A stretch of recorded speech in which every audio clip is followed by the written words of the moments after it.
We always went on Saturday afternoon to the cowboy matinee. I remember coming here and watching Star Wars. There were 5 of us girls, and we would load up with a parent, and they would bring us up here, and we would get popcorn and candy and sodas. The very first movie that I saw here at the Rodgers Theatre was The Lion King. I remember the Rodgers of running around with my brothers and having my mom and dad and all the family together. It was just a really magical time. For nearly 70 years, the Rodgers Theatre has been a focal point of downtown Poplar Bluff.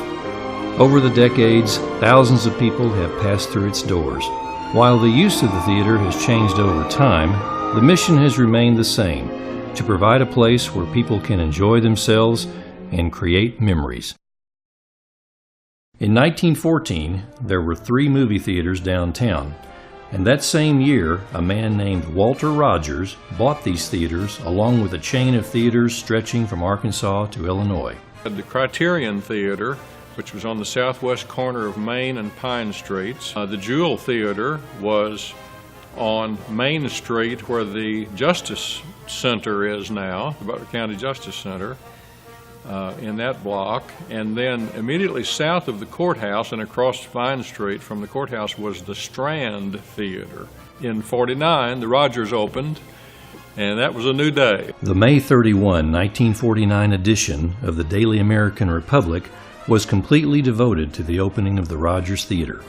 Every major business and industry in Poplar Bluff published a congratulatory message to the Rodgers family for what was without argument the finest movie theater between Memphis and St. Louis. For Walter Rodgers, the theater was his crowning achievement. I always wanted Poplar Bluff to have one of the finest motion picture theaters in the land. When the Rodgers opens the 1st of June, my plans and ambitions will have been fully realized. In keeping with the most popular movie genre of the time, the first movie shown was a Western called Red Canyon.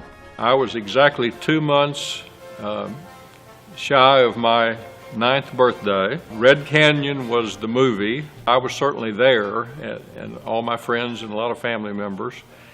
The one thing, it was a big celebration. There was a band concert, I think, and other special events right before the opening. And Mayor Robinson bought the first ticket to the movie, I remember. It was a huge deal. The Rodgers seated more than 1,100 people. It was far larger than any of the other theaters. It was air-conditioned. It was really a unique place.